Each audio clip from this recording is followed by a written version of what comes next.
The scene from the previous chapter continues. The king tells something about the background of Gwiyoung. He continues to say that in the raid by the barbarians of your village 5 years ago, your sister also died along with your parents, and who you are assuming in your arms is nothing because Dong-i isn't alive.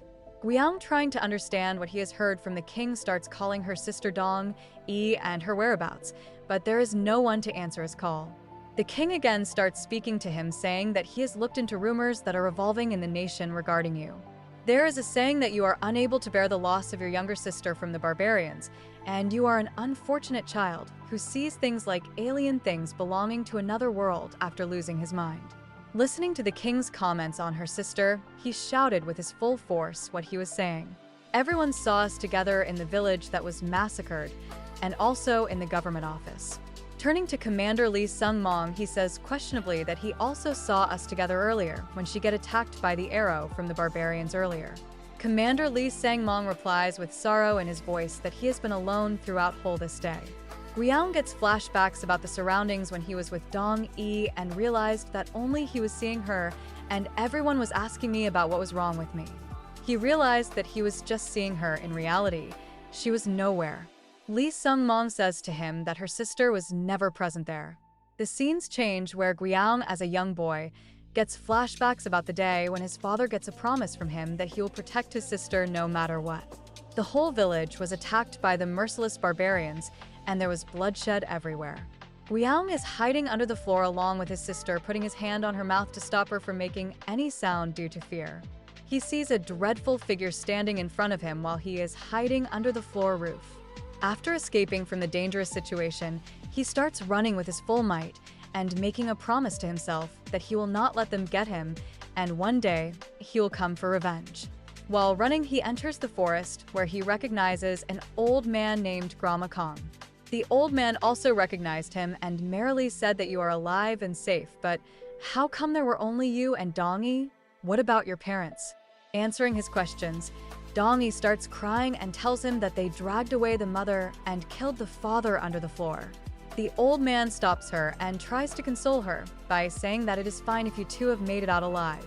As the old man was trying to stop Dong-i, more crying, an arrow was shouted at her back and she fell down.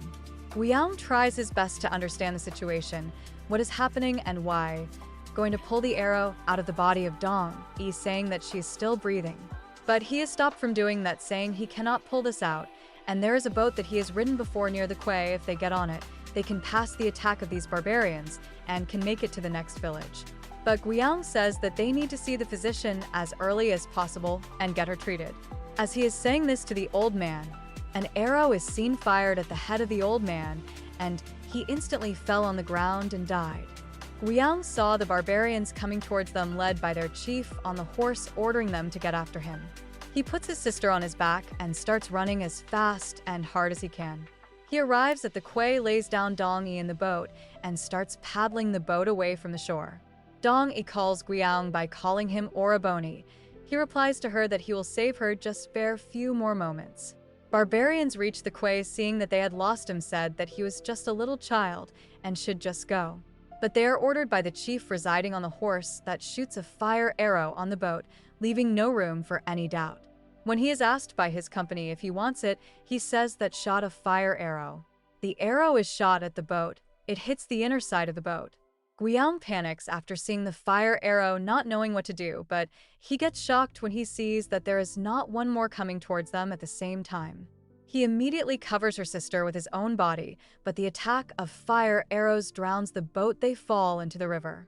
He starts searching for his sister and starts diving into the water to find his sister. When he saw her drowning in front of his own eyes, she drowned and died. The scene shifts to when, upon recovering from the flashback, Gwiyoung gets angry and he starts shouting upon realizing that it was all a false scenario he was living in, and denies to accept the reality. The king moves towards him and says that he is disheartened for being not able to save his sister, his parents, and the village from the attacks of barbarians, being failed to protect them all. It is something he should have done as a ruler, but he didn't do so. Blame him and the nation for not doing anything. You should stop treating yourself as being guilty and unable to protect your family, and just free yourself from this guilt and let go of your sister now. He again sees her sister when she calls him Oraboni, asking him if that does this, pointing to his wounds, hurts a lot. He, with tears in his eyes and a smile on his face, says to her that she has been same since the day one and hasn't grown at all. The illusion of Dong-i starts blurring, and before it completely disappears, she thanks his Oraboni. Seeing the disappearance of Dong-i, Gwiyoung starts crying, being unable to control his tears. The king, putting his hand on the head of Gwiyoung, says that if he could forget his resentment and hatred and all of it, and wants to live an ordinary life, he can make that happen. Listening to the king's statement, he looks at him, and the king starts saying again that, however, if he is going to live like he is now living for the rest of his life with rage and hatred in his heart and catching pigs and cows like a butcher, even then he will make a path for him. A northern spearhead, the most prestigious organization to confront the Jurchens, which the informer is for. Why don't you become an informer using this rage in your heart to protect this nation and its people? A brazen demand by the king. The king asks him if he can find that man. Gwiyoung, as he gets the ideas about which the king is pointing, says that he has recalled that man who has burnt down the village, killed my family and my Dong-i. The king gives him a long rectangular slide of green marble and says to him to accept it and come to the palace. When the winter passes, the royal process will be started then, and if you have done this, you will immediately meet me. Gwiyoung is seen as trying to understand the situation he has encountered. He accepts the ban. The king stands up and says at last of the conversation that from that moment he will become an informer.